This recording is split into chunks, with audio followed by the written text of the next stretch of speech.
ಕನ್ನಡ ಸುದ್ದಿವಾಹಿನಿ, ನಿಖರ ಹಾಗೂ ಜನಪರ. ದೇಶದಾದ್ಯಂತ ಸುದ್ದಿಯಾಗಿರುವ ಧರ್ಮಸ್ಥಳ ಪ್ರಕರಣಕ್ಕೆ ರೋಚಕ ತಿರುವು.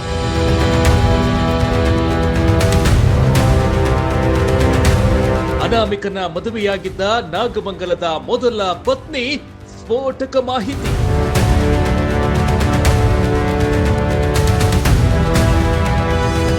ಸಾವಿರದ 1999ರಲ್ಲಿ ಮದುವೆಯಾಗಿ 7 ವರ್ಷ ಸಂಸಾರ ಮಾಡಿದ್ದೆ. ನಮಗೆ ಒಂದು ಹೆಣ್ಣು, ಒಂದು ಗಂಡು ಮಗುವಿದೆ. ಅವನ ಬಳಿ ಎಂದು ಒಳ್ಳೆತನವಿರಲಿಲ್ಲ. ಬರೀ ಸುಳ್ಳು ಹೇಳ್ತಾ ಇದ್ದ. ನನಗೆ ಒಡೆಯೋದು ಬಡಿಯೋದು ಸದಾ ಮಾಡ್ತಾ ಇದ್ದ. ವಿಚ್ಛೇದನದ ವೇಳೆ ಜೀವನಾಂಶ ಕೊಡಲು ಸುಳ್ಳು ಹೇಳಿದ್ದ. ಜೀವನಾಂಶ ಕೊಡಲು ಕೆಲಸ ಮಾಡ್ತಿಲ್ಲ ಎಂದು ಕೋರ್ಟ್ಗೆ ಸುಳ್ಳು ಹೇಳಿದ್ದ ಆಸಾಮಿ ಆತ. ಅಲ್ಲೂ ನನಗೆ ಎಂದು ನ್ಯಾಯ ಸಿಗಲಿಲ್ಲ.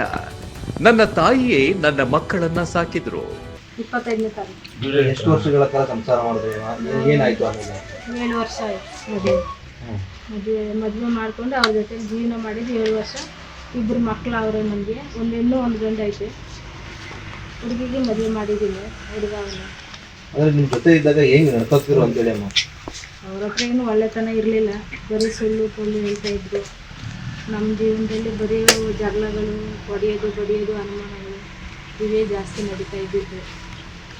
ಆಮೇಲೆ ಸಂಸಾರ ಮುಗಿದ್ಮೇಲೆ ಅವ್ರು ಇನ್ನೇನು ಮದುವೆ ಮಾಡ್ಕೊಂಡ್ರಂತ ಸುದ್ದಿ ಗೊತ್ತಾಯಿತು.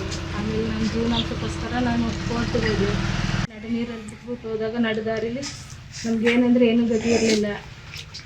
ನಮ್ಮ ತಾಯಿ ಇದ್ದಿದ್ದಕ್ಕೆ ನನ್ನನ್ನು ನನ್ನ ಮಕ್ಕಳನ್ನ ಸಾಕಿ ದೊಡ್ಡವ್ರು ಮಾಡಿ ಇವಾಗ ಅವರು ಇದ್ರಲ್ಲ ಅವರು. ಆದರೆ ನನ್ನ ಗಂಡ ಆದವನು ಬಿಟ್ಬಿಟ್ಟು ಹೋದವನು ಏನೇ ಅಂತನೂ ಬಂದು ಒಂದಿನೂ ನೋಡಲಿಲ್ಲ, ಒಂದು ಫೋನು ಮಾಡಲಿಲ್ಲ. ಮದುವೆ ಬಳಿಕ ಧರ್ಮಸ್ಥಳದ ನೇತ್ರಾವತಿಯಲ್ಲಿ ನಾನು 7 ವರ್ಷ ಆತನ ಜೊತೆಗಿದ್ದೆ.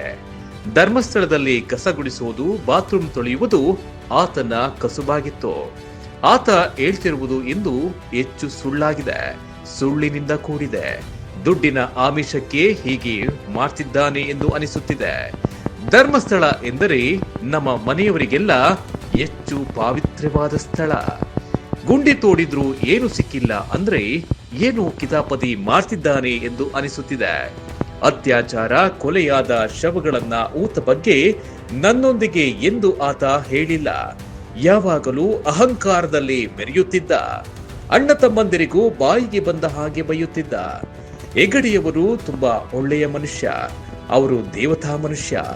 ಈತ ಅಂದರೆ ನನ್ನ ಗಂಡ ಮೋಸಗಾರ, ಸುಳ್ಳುಗಾರ. ಆತನನ್ನ ಬಿಟ್ಟು ಬಂದದ್ದು ಇಂದು ನನಗೆ ಅನಿಸುತ್ತಿದೆ ಬಹಳ ಒಳ್ಳೆಯದಾಯಿತು ಎಂದು.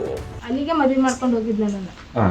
ಅವ್ರದ್ದೇನು ಅವ್ರು ಹುಟ್ಟಿ ಬೆಳೆದಿದ್ದೆಲ್ಲ ಇಲ್ಲಿ ಮಂಡ್ಯದ ಹತ್ರ ಚಿಕ್ಕಬಳ್ಳಿ ಅಂತೆ. ಮದುವೆ ಆದ್ಮೇಲೆ ಕರ್ಕೊಂಡು ಹೋಗಿದ್ದು ನನ್ನನ್ನು ಅಲ್ಲಿಗೆ ನೋಡೋಕ್ಕೆ. ಆದರೆ ನನ್ನನ್ನು ಇಲ್ಲಿಂದ ನಾಮಂಗಲದಿಂದ ಮದುವೆ ಮಾಡಿ ಕರ್ಕೊಂಡು ಹೋಗೋದು ಧರ್ಮಸ್ಥಳಕ್ಕೆ ಕರ್ಕೊಂಡು ಹೋಗಿದ್ದು. ಅಲ್ಲಿ ಅವ್ರಿಗೆ ಮನೆಗಳು ಕೊಟ್ಟಿದ್ರು ಹೆಗಡೆಯವರು. ಜೀವನ ಮಾಡಿದ್ದು, ಅಲ್ಲೇ ಸಂಸಾರ ಮಾಡಿದ್ದು. ದೇವಸ್ಥಾನದಲ್ಲಿ ಕೆಲಸ ಮಾಡಿಕೊಂಡು ಅಲ್ಲೇ ಕೊಡೋ ಊಟ ಮಾಡಿಕೊಂಡು ಅಲ್ಲೇ ಯೂಸ್ ಮಾಡಿ ಕೊಡ್ತೀನಿ. ನನಗೇನಂದ್ರೆ ಏನೂ ಗೊತ್ತಿಲ್ಲ, ನಾನು ಹೆಂಗೆ ಜೀವನಾಂಶ ಕೊಡಲಿ ಅಂತ ಅಂದ್ಬಿಟ್ಟು. ಆಮೇಲೆ ಅಲ್ಲಿ 2 ವರ್ಷ ತಿರುಗಿದೆ. ನನಗೇನು ನ್ಯಾಯ ಸಿಕ್ಕಲಿಲ್ಲ. ಆಮೇಲೆ ಇಲ್ಲಿ ನಮ್ಮ ತಾಯಿ ಮನೇಲೆ ನಾನು 2 ಮಕ್ಕಳನ್ನ ಸಾಕ್ಕೊಂಡು, ನಮ್ಮ ತಾಯಿ ಇದ್ದಾರೆ. ಅವರು ಆವಾಗ ಕೆಲಸದಲ್ಲಿ ಇದ್ರು, ಮುನ್ಸಿಪಾಲ್ಟಿ ಕೆಲಸದಲ್ಲಿ. ಅವರೇ ನನ್ನ ಮಕ್ಕಳು ನನ್ನ ಸಾಕಿ ಸಲಿ ನಮಗೆ ಇಟ್ಟು ಬಟ್ಟೆ ಎಲ್ಲ ಹಾಕಿ ಇಷ್ಟು ವರ್ಷ ಅವರೇ ಬೆಳೆಸಿದ್ರು. ಇದು ಆಯುರ್ವೇದದ್ದು. ಮದುವೆ ಹೋದ್ಮೇಲೆ ಅಲ್ಲಿ ಕೆಲಸಕ್ಕೆ ಸೇರ್ಕೊಂಡಿದ್ದೆ ನಾನು. ಒಂದು 8 ತಿಂಗಳು 1 ವರ್ಷ ಏನೋ. ನನ್ನ ಮಗಳು ಗರ್ಭಿಣಿ ಆದಮೇಲೆ ನನ್ನ ಕೆಲಸ ಬಿಟ್ಬಿಟ್ಟೆ. ಇಲ್ಲಿ ಡೆಲಿವರಿಗೆ ಅಂತ ಬಂದು ತಿರ್ಗಾ ಕೆಲಸಕ್ಕೆ ಹೋಗಲಿಲ್ಲ. ಅದೆಲ್ಲ ಪರವಾಗಿಲ್ಲ, ಎಲ್ಲ ಒಳ್ಳೆಯವರಾಗಿ ಹೆಗಡೆಯವರು ಎಲ್ಲರೂ ಒಳ್ಳೆಯವರು. ಅವ್ರ ಮೇಲೆ ನಾವು ಏನು ಅನ್ಯಾಯ ಹೇಳೋಕ್ಕಾಗಲ್ಲ.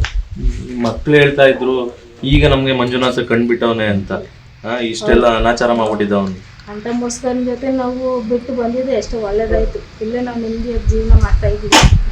ಅವನು ಅಷ್ಟೊಂದು ಮುಸ್ಕರ, ಅಷ್ಟೊಂದು ಸುಳ್ಳುಗಾರ, ಬರೀ ಆಕಾರ, ಬರೀ ಸುಳ್ಳು. ಅದೇ ಅವನು ಬಂದು ಒಂದಿನ ಹೇಳಲಿಲ್ಲ. ಬಾಡಿ ಊಟ ಹಾಕಿರೋದು ಅಂತ ಹೇಳಿದಾರ? ಹೇಳ್ತಾ ಇರು, ಅದು ಹೇಳಿರಲಿಲ್ಲ. ನಾನು ಕೇಳ್ತಾ ಇರಲಿಲ್ಲ ಅದ್ರ ಬಗ್ಗೆ. ಗೊತ್ತಂಗೆ ನಾನೇ ಮೊದಲನೇಳಣ. ಇನ್ನು ಅದೇನು ಇನ್ನೂ 2 ಮದುವೆ ಆಗಿದ್ದಾನೆ ಅನ್ನೋದು ಹೇಳ್ತಾರೆ. ನನಗೆ ಗೊತ್ತಿಲ್ಲ ಅವೆಲ್ಲ.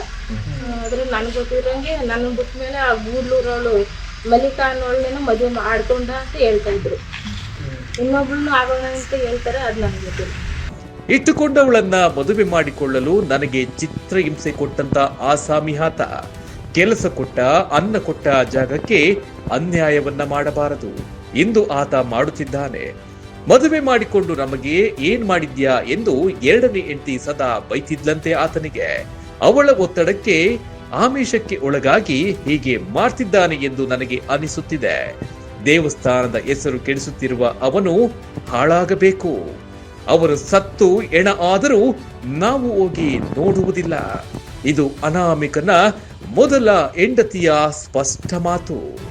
ಅವಳ ಗಂಡ ಅವಳಿಂದಲೇ ಮೇಲ್ ಹಾಕೊಂಡು ಸತ್ತೋಗಿದ್ದಾನಂತೆ. ಅವಳನ್ನ ಇವನು ಮದುವೆ ಮಾಡ್ಕೋಬೇಕಂತಾನೆ ನನಗೆ ಇಷ್ಟೊಂದು ಹಿಂಸೆ ಕೊಟ್ಟಿರೋದು. ಅವಳೆಲ್ಲ ಬೂದ್ಲೂರು ಊಟಿ ಹತ್ರ ಬೂದ್ಲೂರು ಅವಳಂತೆ ಮಲ್ಲಿಕಾ ಅಂತ ಅವಳ ಹೆಸರು. ಅವಳಿಗೆ ಮದುವೆ ಮಾಡ್ಕೊಳ್ಳೋಕ್ಕೋಸ್ಕರನೇ ಅವನು ಇಷ್ಟೆಲ್ಲ ನನಗೆ ನರಕ ಹಿಂಸೆ ಕೊಟ್ಟು ನಾನು ನೋಡ್ತಿರೋದು. ಬಿಟ್ಬಿಟ್ಟು ಹೋಗಿದ್ದೆ ತಾಯಿ ಮೇಲೆ ಒಂದಿನೂ ಕೇಳಲಿಲ್ಲ. ಈ ಥರ ಮಾಡ್ತಾವ್ರೆ, ಹಿಂಗೆಲ್ಲ ನಡೀತೈತೆ ಈ ದೇವಸ್ಥಾನದಲ್ಲೇ ಅನ್ನೋದು ನನಗೇನು ಗೊತ್ತಿಲ್ಲ. ಇಟ್ಕೊಂಡು ಮಕ್ಕಳನ್ನೆಲ್ಲ ದಾಟಿಸೋದು, ಕಣ್ಕಂಡವ್ರ ಮೇಲೆ ದೂರ ಹೇಳೋದು, ತುಂಬ ಹಿಂಸೆ ಕೊಡ್ತಾ ಇದ್ದ ನನಗೆ. ಇಷ್ಟು ವರ್ಷ ಮಾಡ್ತಾ ಇದ್ದೆ, ಅದು ಕಸ ಗುಡಿಸ್ತಾ ಇದ್ದೆ ಅಂತೆಲ್ಲ ಹೈಟು ವೆಯ್ಟ್ ಎಲ್ಲ ನೋಡಿದ್ರೆ ಗೊತ್ತಾಗೈತೆ. ಆಮೇಲೆ ಚಿನ್ನಯ್ಯ ಅಂತಾನೆ ಹೆಸರು ಹೇಳಿದ್ದ ಒಂದ್ಸಲ, ಯಾವ್ದ್ರಲ್ಲೂ ಒಂದು ಇದರಲ್ಲಿ ಚಿನ್ನಯ್ಯ ಅಂತ ಹೇಳಿದ್ರು.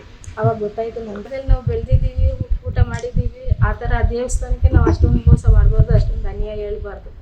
ಇವ್ನು ಮಾಡ್ತಾ ಇರೋದು ತುಂಬ ಅನ್ಯಾಯ ಅನ್ಸುತ್ತೆ. ಇದರೊಂದಿಗೆ SITಯ ಮುಂದಿನ ನಡೆ ಏನು ಎಂಬುದನ್ನ ಕಾದು ನೋಡೋಣ.